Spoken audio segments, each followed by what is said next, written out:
I'm Angella Sharpe, and this is the Daily Mix. I hope you had a great weekend.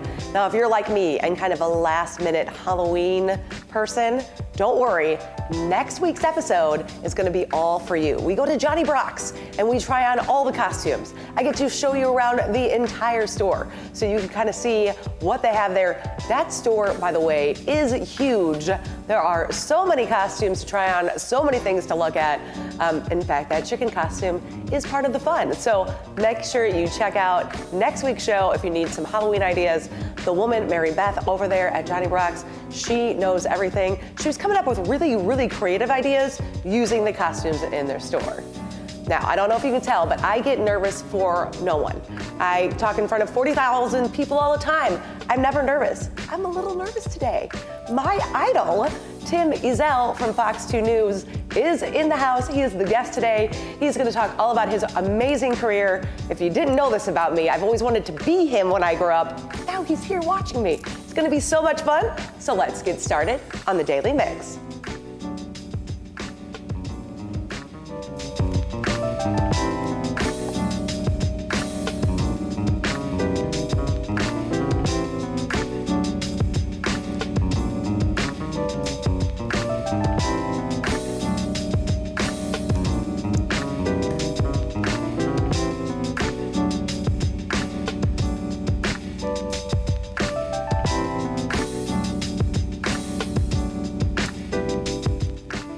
Just 6 years ago, a total solar eclipse darkened the skies across St. Louis region. I remember it very vividly. I think my nephew was about 4, and there was a way you could make glasses, so they were special for 4-year-olds. We had a great time going outside and looking at it, and photos I'll remember forever. But did you know we're actually just months away from the next total solar eclipse? But before that, a partial solar eclipse will be visible here in St. Louis. It's this Saturday. Now, to celebrate, the St. Louis Science Center is offering a free all-day event around the eclipse that'll include viewing opportunities, special presentations, activities, prep for the total eclipse coming in April. They also have free viewing glasses and more.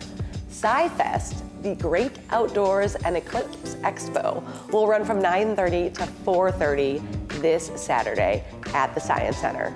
You can find a full list of everything they have planned, viewing tips, and more at slsc.org. If you like tacos, this is your week. St. Louis Taco Week is back. All week long, taco lovers can enjoy taco specials from some of the area's best restaurants. You can download the official Taco Week app, and you can even get rewarded if you check out at 4 or more locations in the app. You'll be entered to win a $250 in gift cards. Now, Taco Week runs Monday, October 9th through Sunday the 16th. You can find all the list of restaurants, menus, and more at stltacoweek.com. This weekend also marks the first ever St. Louis Street Food Festival. The event will feature more than 20 of the area's best food trucks and restaurants, serving up a wide range of flavors and specials. There will also be live entertainment, a vendor market, axe throwing, a mechanical bull, that's so cool, cooking demos, eating challenges, and more. This family-friendly festival will take place at Ballpark Village this Saturday and Sunday. For tickets and more information, go to streetfoodfest.com. Now, after all of that, we have the return of Downtown St. Louis Restaurant Week for the first time since 2019. This week-long celebration of the best of downtown restaurants will feature specials and deals at the area's most popular restaurants and bars. Downtown St. Louis Restaurant Week runs October 16th through the 22nd. Now, you can visit downtownscl.org for a list of locations and more information. Now, also happening next week, St. Louis City SD will celebrate their record-breaking, historic first season with a free 2-day city block party.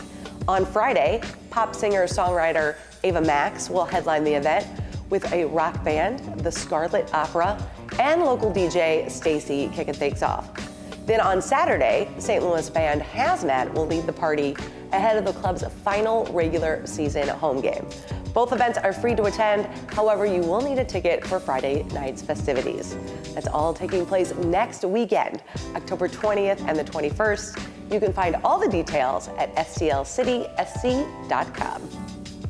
Now, just in time for spooky season, Beetlejuice is making its St. Louis debut at the Fabulous Fox. Now, the Broadway hit musical comedy is based on Tim Burton's award-winning film and tells the story of Lydia Dietz and her unusual teenager whose life changes when she meets a recently deceased couple and a ghost with the most. Now, Beetlejuice takes over the Fox October 10th through the 22nd. I have a secret to tell you. I've never actually seen the movie Beetlejuice. So, no, I mean, I get the concept, right? Beetlejuice, Beetlejuice, Beetlejuice. So it's now a musical, and it sounds really fun. I love musicals. You can find tickets, showtimes, and more at fabulousfox.com. You can take your Halloween fun to a whole new height at the Gateway Arch annual Frights and Heights event this weekend. Activities include scary sights and festive decor on the Trick or Tram ride to the top of the arch.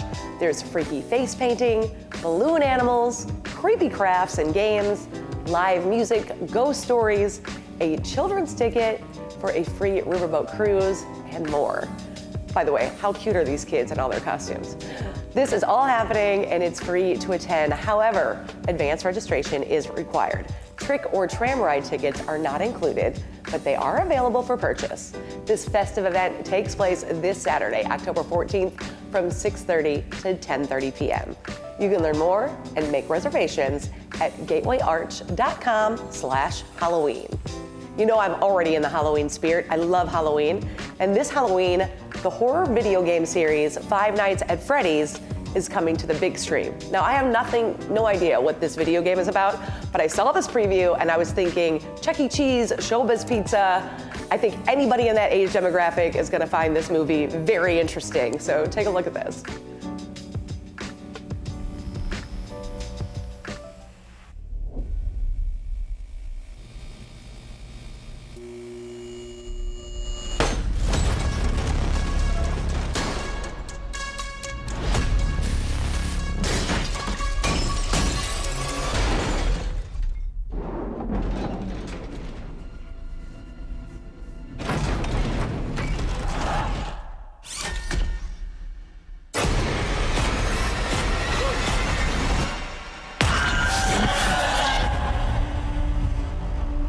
I have a job for you. Piece of cake, really. Give me your hand. It's a security gig. Hello? Welcome to Freddy's. Have you met them yet? Met who? Foxy, Bonnie, Chica, and Freddy. Back in the 80s. Some kids went missing. What is this? That's why the place shut down. The police searched Freddy's. Hey! They never found the kids. What the heck?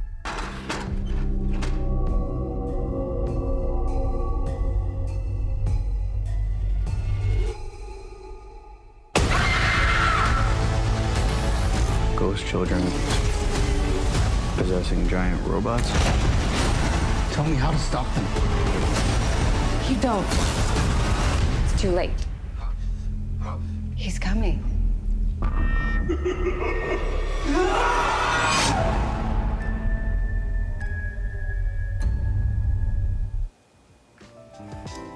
That looks pretty interesting, right? Pretty creepy, right? It looks pretty fun. Can you imagine spending the night at like a Chuck E. Cheese? Well, no, that would be terrifying, right? Exactly, right? Like It's kinda like especially- Night at the Museum meets, you know. Especially if the mouse came to life. Yeah, I'm not feeling that. I'm not feeling that at all. If you're new here, this is Tim Ezell. I feel like you don't even need an introduction. People have been watching you on Fox 2 for decades. 25 years I've been in St. Louis. That is 25 years, insane to me. Well, it's no secret that I started watching you before I even met you, and I thought you were so awesome. And I'm like, I want to be that someday. And then I got to meet you, and as I got to hang out with you on your show. Yeah, we had several play dates at Fox too, Yes. right? Yeah. And you're like the nicest person ever. So I feel like we had to bring you on the show and kind of give people the backstory who maybe are new to St. Louis themselves. So let's kind of talk about that. I know you went to college in Texas. I grew up in Texas. I went to school at LSU in Baton Rouge, Louisiana. Graduated, and then like, now what? And so I moved to New Orleans, and I worked for 3.5 years on it was a TV station that they didn't have news, they were local programming, but they had a real New Orleans show. It was like a magazine show about New Orleans. A high school football show, which is what I got there to help them launch. And then they did a Saints sideline for the New Orleans Saints show. Oh, how fun. So I got a lot of opportunities. My first job was just to go out with the photographer to the football games, log the highlights, and tell them what time the highlights happened and put them together when we got back. They gradually let me do some producing and some reporting, and after 3.5 years, I finally got enough to move on to the next step. Move on to the next step, and that was Florida? Panama City, Florida. Yeah, which could have, first job could have been, middle of Michigan, take this Texas boy in Michigan where it's freezing to death. Panama City, not too bad. Not too bad at all. And I was a weekend sports anchor. I got hired as a weekend sports anchor, so that's where it all started. So it all started from sports, and so then you get the opportunity to move to St. Louis. Yeah, so while I was doing sports in Panama City, I did a bunch of goofy things, imagine that, on sports. Shocking. Yeah, I know, shocking. Being an LSU grad, LSU was playing Miami in the College World Series, and LSU won on a 2-run home run by Warren Morris in the bottom of the 9th inning. So I ran it on my highlights that night, and then I went on to the PGA highlights, and I go, there's Ernie Els on the green. Oh, wait, that's not Ernie Els, that's Warren Morris again with the 2-run. I punched it up like 6 times throughout my You just kept doing it. I just kept bringing it up. And I said, I'm an LSU fan, I'm not going to gloat about it. But I kept doing it. I got called in the office the next day. Oh, did you really? Yeah, I got told, you're in Florida now. They beat Miami. You probably... Probably should stop that. Yeah, probably should. But that's like your personality, is that... Just having fun with it. Yeah. Right? And that first Mike Tyson Evander Holyfield fight was a pay-per-view event. And when it's a pay-per-view event, you can't run highlights because they own it. So they send you still pictures. Well, nobody wants to see still pictures. So I recreated it on my Sega video game on the Evander Holyfield Tyson game. And I'm like, it took me like 8 hours to do because I kept getting knocked out too soon. And I'm like, I got to start over. Oh my gosh, But that's hard to practice that. Yeah, it was very hard. And so I finally get it done, and I got called in the office on that too. Somebody called in and said, we don't watch the news to see a video game highlights. I'm like, well, you weren't going to see highlights anyways. Right, you were going to see stills anyway. Have some fun with it. But it was through that my news director, Lars Shea Hardy in Panama City, Florida, is the one that said, hey, why don't you come to the morning show, break up the news and weather with whatever it is you do. Right. And I said, cool. And he said, now we don't know how to tell you how to do this job because we've never had this position. This is not a position that they've had, right? He said, you're going to have to make it up as you go along. And I'm like, that means I can beg for forgiveness instead of asking permission? That's Absolutely. Great. We were just talking about that earlier today. I'm in at 2 a.m, no bosses are here, let's just try and see what works. Right. And I fell in love with it. I mean, I fell in love with being able to bring a bright light and some fun to the news, and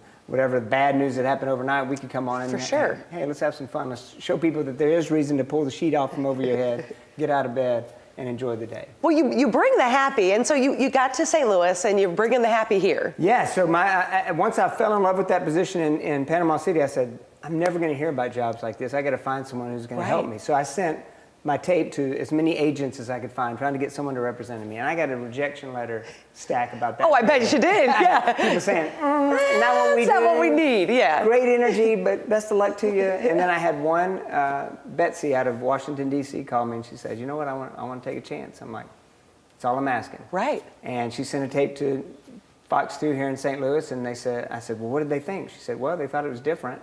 I'm like, is that good or bad? And they said, well, they wanted to see more. And on my tape, I didn't put any sports, no news, no weather. I only wanted to market myself for what I wanted to do. For what you wanted to be, right. I want them to know this is what I'm... Right, this is what I want to be for, yeah. And so I sent another tape with crazier stuff, and the news director saw it, and I said, well, what did he think? Well, they want you to come in for an interview. So I came in, I interviewed with John Pertzborn, who had just been leaving Channel 5. We were launching the brand new morning show at Fox 2.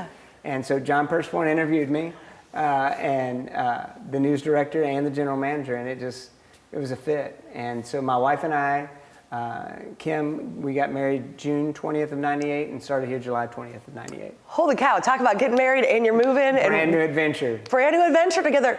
Well, what I love about you is that you knew what you wanted to do. Yep. That's how you marketed it, and I feel like people do need that. No, I mean, yes, we need the rest of the news, Sure. but you also need that happy. Yes. But that's got to be hard day after day after day to find something happy to show people. You know, there's so much going on in town here that, I mean, really, if you look around, there's so much worthy of celebration. So we can find those things and then bring them to the people and say, hey, you need to come celebrate this, or you need to come be a part of this, or let's just have some goofy fun with this. You know, I mean, it doesn't always have to be an event. Sometimes it's just, Right. hey, let's just have some fun. Well, so speaking of, sometimes it doesn't always have to be an event.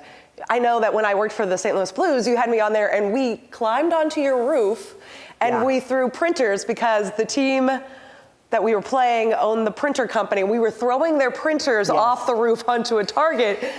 But as people get more and more away from the danger, that probably wasn't the safest thing we've ever I got done. called in the office on that one, probably. Yeah. No But it more. was I so think we're much the- fun. You and I were the last ones allowed to go on the roof.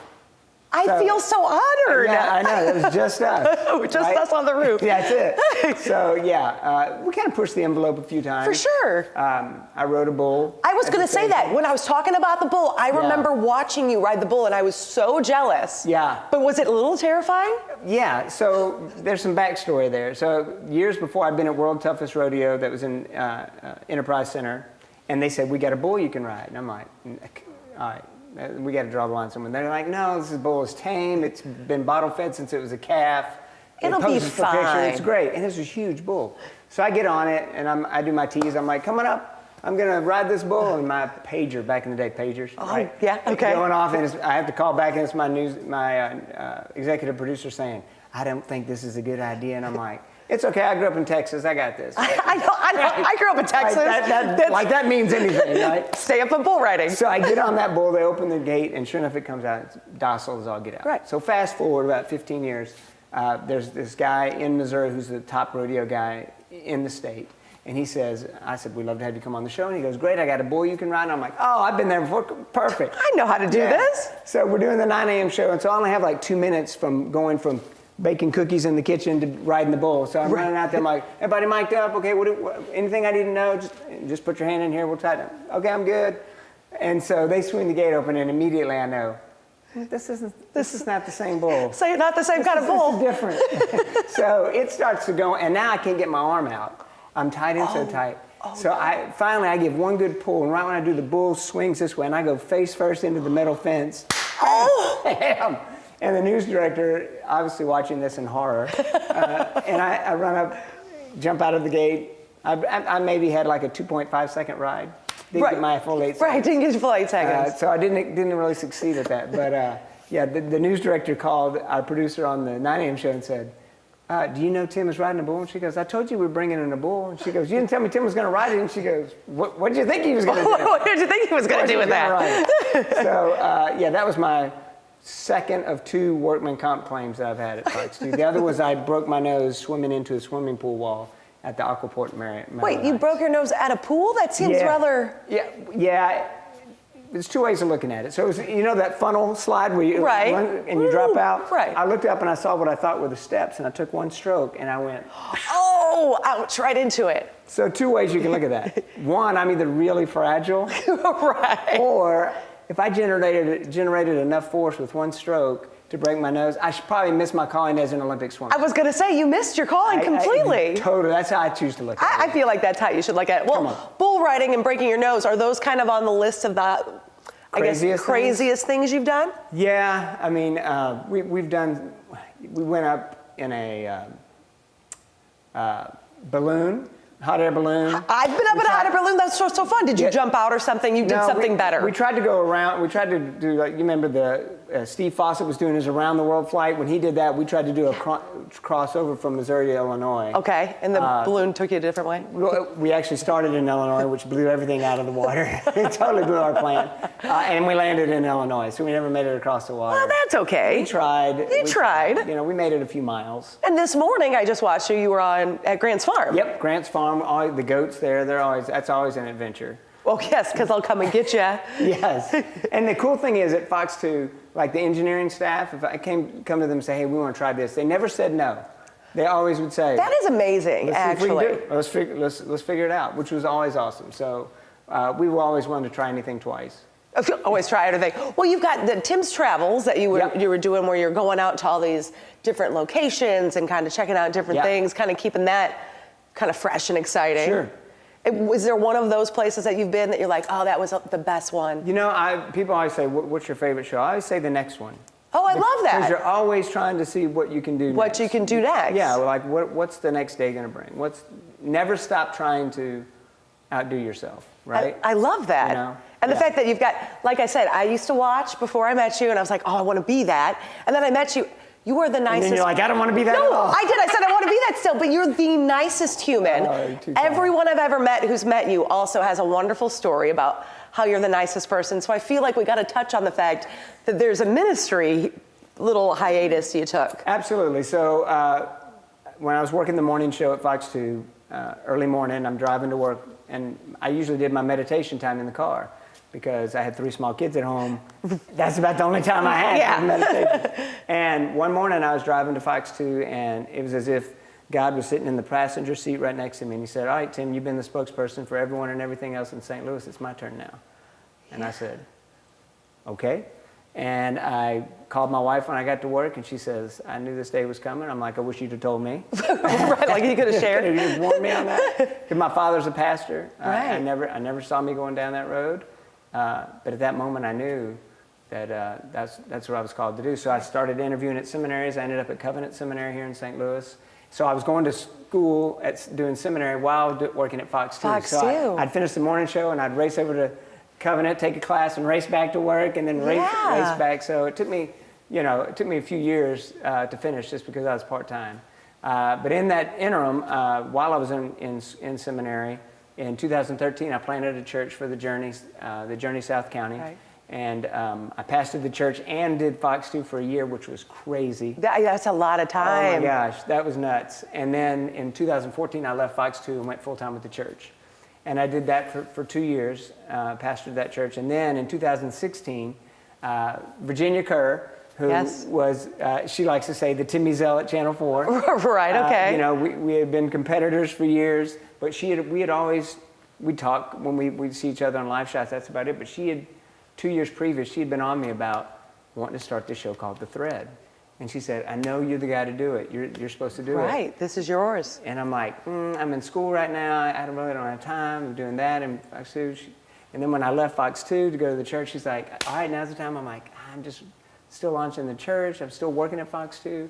And finally in 2016, God kind of spoke to me and said, hey, that's a good avenue, right. And Virginia came to me again and said, you're supposed to do this show with me. I'm like, you're right. And so we started it in September of 2016. And it was a show all about just celebrating the kingdom work being done in our community. I was going to say, it had a more religious flavor, but you guys still did kind of goofy, fun stuff with it. Yeah, I mean, we felt like, yes, it's a ministry show, but I mean, I think if people of faith should have the most fun. I mean, right. we know our future. we know where it's headed. I know the end game here. I should be able to celebrate. So we wanted to keep that fun element, and we touched on all the different elements of the work that people were doing in our community. But then it was right before Easter of our first season, and we were just about out of money. Virginia and I knew everything about being on a show. We knew nothing about owning a show and running it and doing It's sales. A whole different thing, Different thing. We had no clue. And so we were down to our last bottom dollar, and we're like, you know what? Let's give them the gospel. We're going to give a gospel message at the end of the show. And so I did a message at the end.